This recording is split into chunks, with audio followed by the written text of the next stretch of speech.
Mesdames et messieurs, bonsoir et bienvenue à cette session d'information sur la FM Télévision.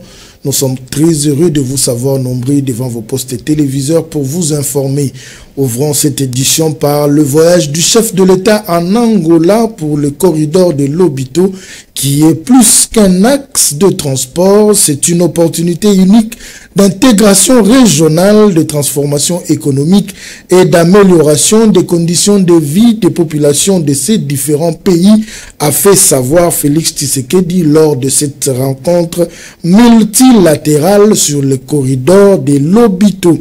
Une voie ferroviaire de plus de 1500 km sera construite pour permettre l'évacuation de matières premières. Plus de détails dans cet élément de la presse présidentielle.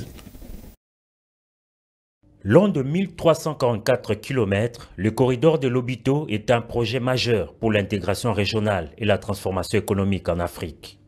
Les enjeux de ce projet pharaonique, qui devra permettre de réduire considérablement les délais de transport de minerais critiques, essentiels pour la transition énergétique mondiale, sont au cœur d'une multilatérale ce mercredi 4 décembre 2024 à Lobito entre les dirigeants africains et le président américain.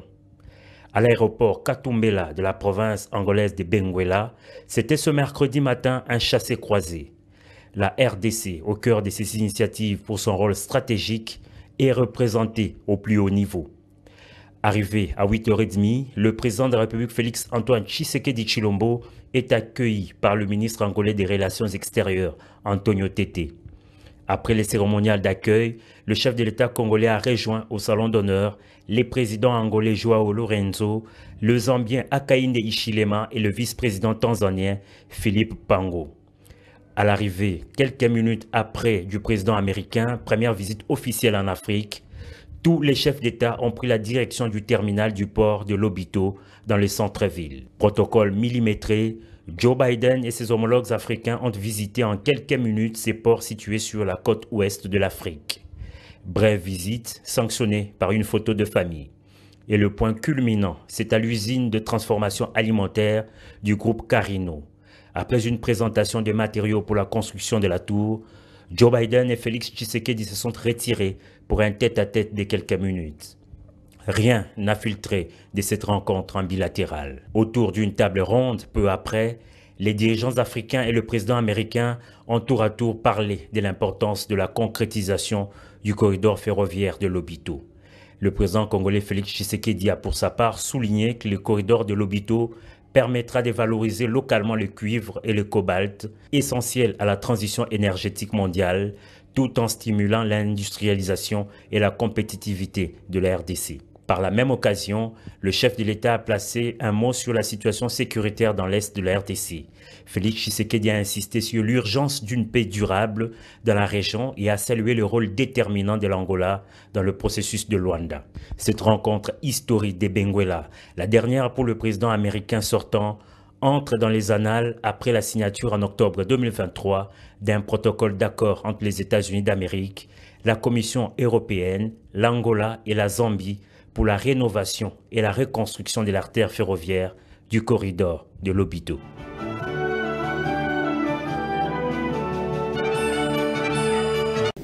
Sensibilisation sur le changement de la Constitution, le chef suprême et président général de la CRETEBEM et le président de la Fondation Maloua poursuivent les échanges avec le leader d'opinion. Ce jeudi, l'ambassadeur Mangelesi et maître Maloua Billy Cléophas ont échangé avec le bourgmestre de la commune de Ngaba et le directeur de l'entreprise IMC. Suivez ces reportages de Ruth Dinanzei et Gelor Mouya.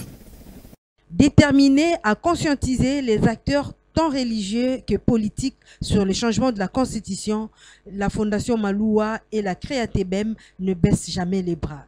Le président général et chef suprême de la CREATEBEM, son éminence l'ambassadeur Mangelesi Lubasa, en collaboration avec le président de la Fondation Maloua, maître Maloua Billy Cléophas, ont eu des entretiens autour du changement de la Constitution avec un grand leader politique de la place, le bourgmestre de la commune d'Engaba, Aimé Francis Lolinga. Une audience toute particulière au cours de laquelle a également pris part la délégation brésilienne conduite par le directeur général de l'Agence internationale Management Consulting, IMC en sigle, Patrick Chiswaka. Les échanges ont tourné autour de la nécessité du changement de la Constitution en vue de l'intérêt de tous les Congolais. Les bourgmestres de la commune d'Engaba, très émus par cette initiative, retracent la nécessité du changement de la Constitution.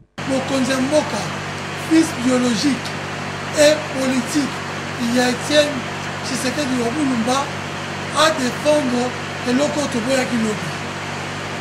Nazaraki déjà comme militaire depuis le premier mandat pour revoir l'article de la Constitution. Ce qui peut te rechanger, tout changer. Pour la Constitution, à ça par rapport à la situation de la mort. Ce qui te montre qu'ils ont convenu dans la mission du soutien. On revoit ça. La Constitution est circonstancielle. Et c'est leur volonté à libérer là. Libérer la Bible. Donc, ma commis en Zambé. Il y a un chef religieux, par contre, il y a niveau, il y a mon cousin Nicolo, il piège les gens dans le cannabis. Donc, nous devons se réapproprier le cannabis par Congolais. À son tour, le chef suprême et président général de la CREATEBEM, son éminence l'ambassadeur Mangele Sulubasa, invite les Congolais ainsi que les chefs religieux à prendre part au rassemblement du 9 décembre prévu au temple Sayo de Bangunza pour comprendre la nécessité du changement de la Constitution.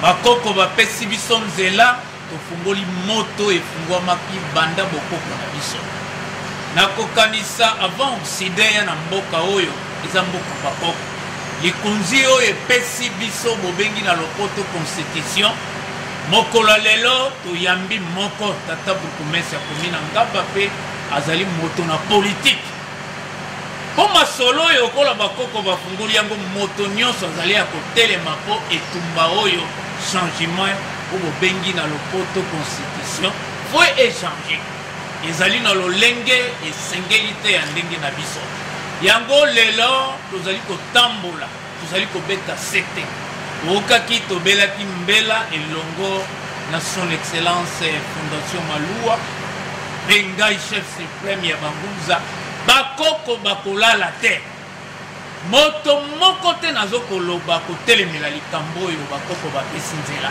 ezali kaka mokonzi ya mboka te mpe mokonzi ya mboka Félix Tshisekedi nzambe oyo esambelaki bakoko na ngai jesime mpe nakoloba yango parceke spiritualité ekoti na nzoto na ye alobi tozongisa lukunji libeko bobengi na lopoto constitution ya mboka ezala lolenge ya bana mboka.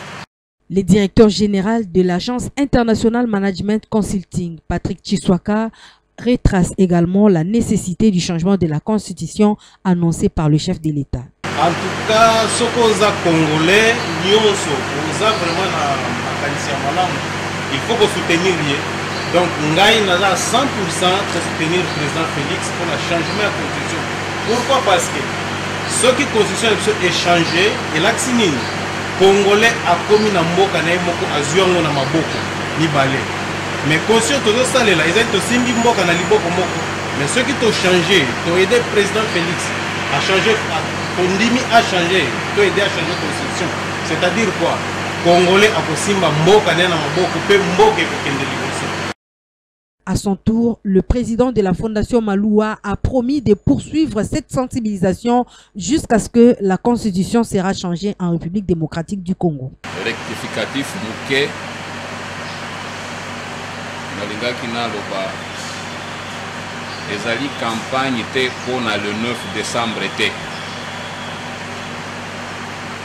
Et pour la campagne à sensibilisation qui mukolo constitution wana tokobongola yango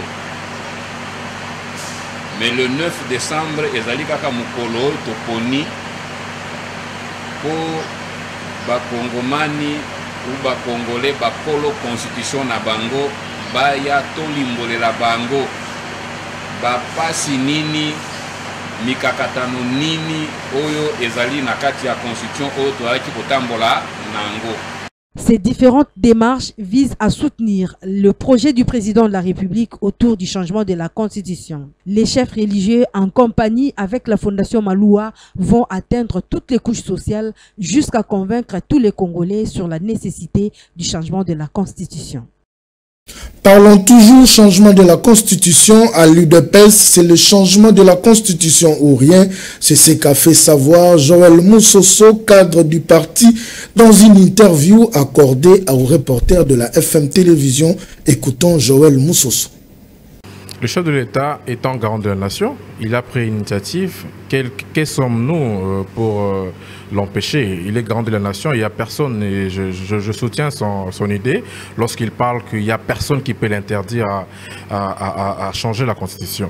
Et comme les Français le disent, tout ce qui n'est pas interdit est permis. Il n'y a aucune disposition qui interdit la révision, soit le changement de la Constitution. Donc nous sommes ses acolytes, nous sommes sur le terrain pour sensibiliser la population par rapport à cette initiative, à cette démarche, pour que nous ne voulons pas laisser la place aux opposants qui veulent manipuler la jeunesse en accusant à tort le chef de l'État en disant qu'il est là pour s'éterniser le pouvoir. Non, le chef de l'État a pris cette démarche pour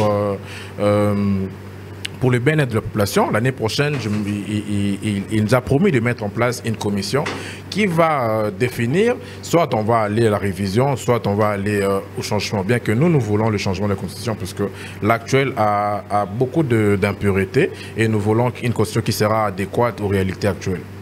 Ce sont nos alliés, ils sont membres du présidium de l'Union Sacrée. Nous attendons aussi leur position, mais qu'à cela ne tienne, nous, le parti présidentiel, nous avons déjà démarré le train est déjà mis en marche, parce que nous allons accompagner le chef de l'État. Lorsque le chef de l'État dit un mot, nous sommes son parti, nous sommes là pour le soutenir, nous allons faire un coup de pouce par rapport à sa démarche.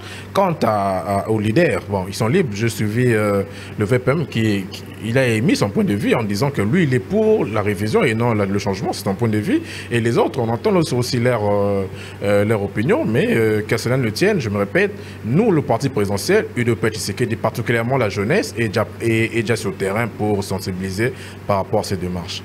Dans un autre registre, la CNDH RDC va bénéficier d'un soutien pour la prévention de la torture dans l'ensemble du territoire national. L'annonce a été faite mardi à l'issue d'une rencontre entre le président de la CNDH et une délégation d'une structure onusienne chargée de la prévention contre la torture. C'était au cours d'une séance de travail faite au siège de cette institution d'appui à la démocratie. Plus de détails avec Fifi Kalumboui. La situation des droits de l'homme demeure préoccupante en République démocratique du Congo, surtout en matière de la torture. Voilà qui justifie cette descente de la délégation de cette structure onusienne en matière de la prévention de la torture auprès du président de la CNDH, Paul Sapou Mukulu, pour s'imprégner du fonctionnement de la Commission nationale des droits de l'homme RDC, a indiqué Ahmed Saloum Diakarte, membre du sous-comité de prévention contre la torture des Nations Unies, qui promet par ailleurs un soutien à la CNDH à cette matière de la torture. Nous sommes une institution qui est très engagée dans la prévention de la torture. Pour toute activité qui concerne la torture, les SPT est disponible pour apporter un soutien sur le plan logistique, au niveau de la formation du personnel, le renforcement des capacités des personnes qui sont dans cette institution, surtout le volet visite de prévention de la torture. Nous serons toujours disponibles à leur apporter le soutien dont ils ont besoin en fonction de nos moyens. Flatté par les éclaircissements apportés par les présidents de la CNDH sur les stratégies de fonctionnement de cette structure dans les domaines de la torture au cours de cette séance de travail, ces représentants onusiens n'ont pas tardé de saluer les efforts consentis par Paul Sapou Mukulu malgré les faibles moyens financiers. Ils ont un défi, mais les moyens ne répondent pas à leurs attentes. Ils ont un défi très énorme, des personnes qui sont engagées et nous sommes vraiment confiants si on les mettait dans des conditions adéquates. C'est une institution qui est très engagée dans les droits humains. Sachez par ailleurs que le sous-comité pour la prévention de la torture et autres peines ou traitements cruels, inhumains ou dégradants est un nouveau type d'organe conventionnel du système de protection des droits de l'homme des Nations Unies. Son mandat de prévention est axé sur une approche proactive de la prévention de la torture et des mauvais traitements.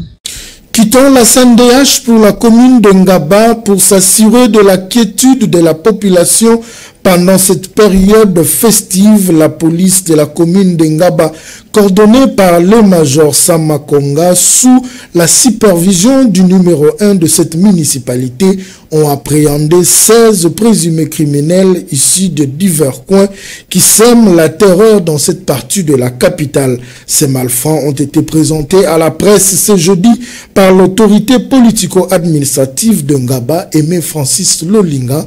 Plus de détails une fois de plus avec Fifi Kalumbu.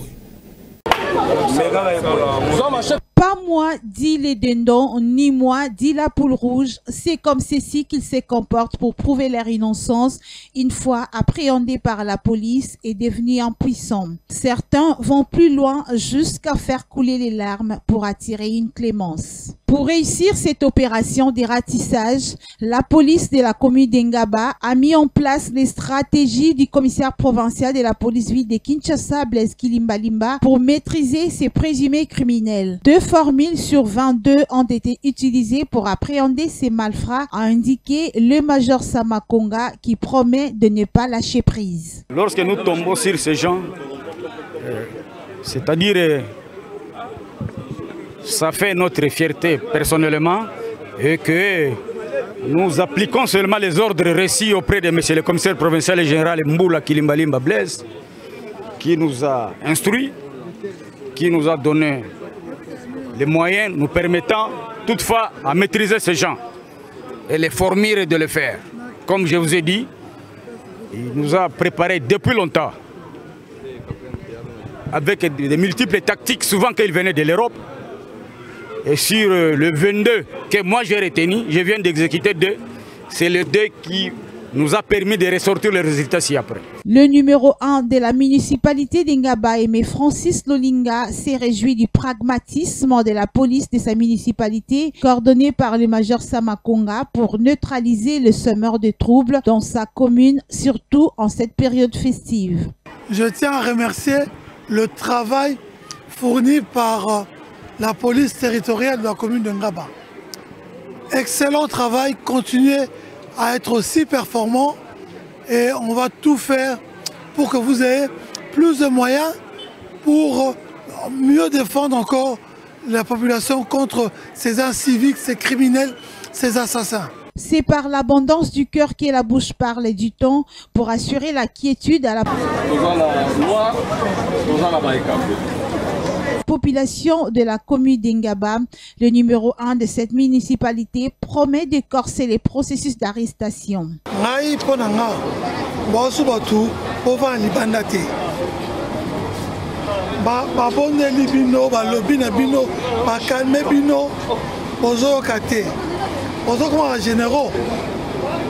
Mais qui général la ville au Salango na prison. Il faut ça marquer la sûreté. Il faut être venu musika. Maloyo obimate. Et nous promettre vino ngamo dans son chargé. Otina vino musika penza. Otika population na kimia. À bon attendeur, salut du ton.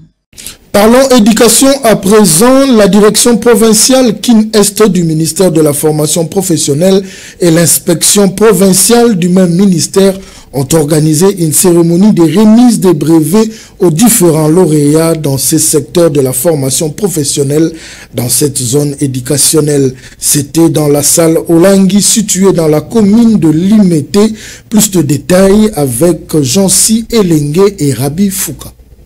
Après avoir donné une formation de qualité aux formateurs de différents centres de formation professionnelle Kin-Est, le ministère de la formation professionnelle, à travers son directeur provincial Kin-Est, Clément Mondongo, et l'inspecteur principal provincial Kinshasa-Est, Touene Pacifique, ont organisé aujourd'hui 4 décembre dans la salle Olangi Une cérémonie de remise de brevets aux différents lauréats du jour en collaboration avec la fondation Nehema de Madame Ketia Olangi. C'était dans la commune de Limete, 17e rue, en présence de plusieurs invités, notamment le représentant du secrétaire général du ministère de la formation professionnelle. Prenant la parole à tour de rôle, le directeur provincial Kin Est Clément Mondongo et l'inspecteur provincial Touene Pacifique ont exhorté l'assistance sur les différents rôles que devra jouer chacun dans leurs activités journalières en tant que chef d'établissement. Un chef de centre devant telle situation doit savoir quelles sont les stratégies qu'il doit utiliser pour maintenir son personnel.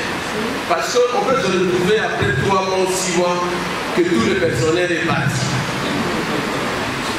Est-ce que vos autorités vont bien vous apprécier? On vous dira que vous êtes incompétent. La formation professionnelle ont besoin de toutes les compétences. Je l'ai dit ici, ont besoin de toutes les compétences. Mais il se pourrait qu'on peut prendre les mêmes formateurs, on les donne des compétences, parce que nous serons obligés à faire des modules de formation. Les modules de formation devront comprendre tous ces éléments-là en rapport avec les métiers. Ça n'est suivi un jeu de questions-réponses avec le participant. Le directeur provincial Clément Mondongo prend encore la parole, cette fois-ci à l'honneur du représentant du secrétaire général de ce ministère.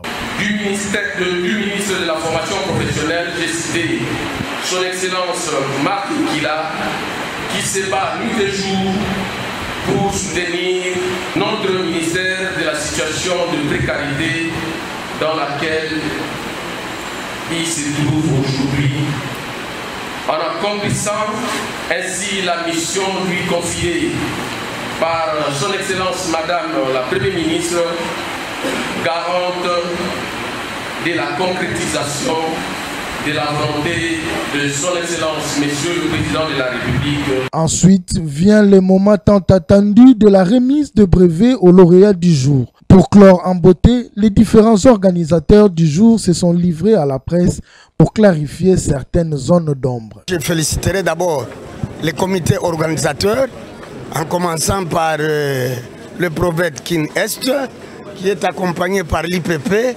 de cette initiative qu'ils ont vraiment prise afin d'organiser, de rassembler tous les chefs de centre pour qu'ils essayent un peu d'être outillés. C'est ça l'essentiel. Rappelons que cette formation avait comme thème « Quid de l'administration au sein d'une structure de la formation professionnelle » et comme sous-thème « Les relations interpersonnelles en milieu de travail ». Ouvrons le chapitre sport avec la CAN Handball. L'aventure s'est arrêtée pour les Léopards seniors dames éliminés en quart de finale par les Égyptiens sur la marque de 22-23. Retour sur l'essentiel de cette rencontre avec Lionel Ngolo, notre envoyé spécial au gymnase du stade de Martyrs.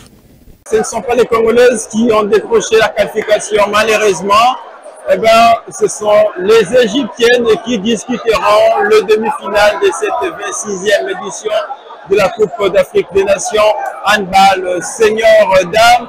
C'est peut-être le match le plus serré qu'on ait vu dans cette compétition.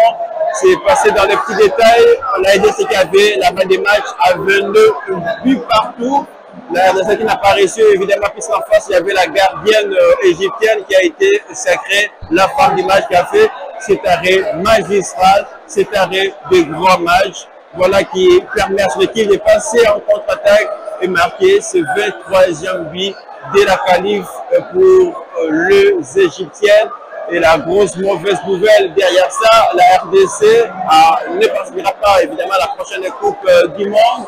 Et parce que seul l'Égypte, la Tunisie, le Sénégal et l'Angola seront le représentant africain à la prochaine Coupe du Monde handball. Ça sera en 2025. Vous sentez la tristesse autour de moi, les supporters scandalisés, un silence impressionnant. Il y a l'âme de chef de l'État, ça présente un Pacifique pour permettre pour pousser vers la qualif nos faux Congolaises. Donc le chef de l'État qui est là, qui n'est pas parti, il ne bouge pas, accompagné de sa première ministre. mais également des ministres des Sports. C'est triste. Donc, la mauvaise nouvelle de la soirée, la RDC est éliminée de sa propre Coupe d'Afrique des Nations 2024. Bouclons cette édition avec cet élément sportif. Avec cette défaite, la RDC ne jouera pas la prochaine Coupe du Monde Handball de 2025. Un regret total pour le sélectionneur de la RDC. On l'écoute au micro de Lionel Ngolo. C'est une aventure qui est difficile. C'est une aventure qui est difficile, qui a une longue préparation et forcément déçu pour elle parce qu'elles se sont donné vraiment corps et âme pour cette équipe. Et puis déçu pour tout le monde, pour la fédération qui a porté le projet, pour le peuple congolais qui nous a poussé jusqu'au bout. Voilà, déçu pour tout le monde forcément. Et ça fait 12 ans que je n'ai pas joué avec les sélections. Je suis revenu maintenant après 10 ans. Je suis très fier. Merci le coach, merci à mon équipe, merci à tout le monde. C'était notre rêve de qualifier pour le mondial pour la première fois de l'histoire. Je suis très contente, très heureuse. Grâce à Dieu, alhamdoulilah. Merci. Mesdames et messieurs, c'est par ici que nous mettons un point final à cette session d'information sur la FM Télévision. Restez branchés au programme de votre chaîne.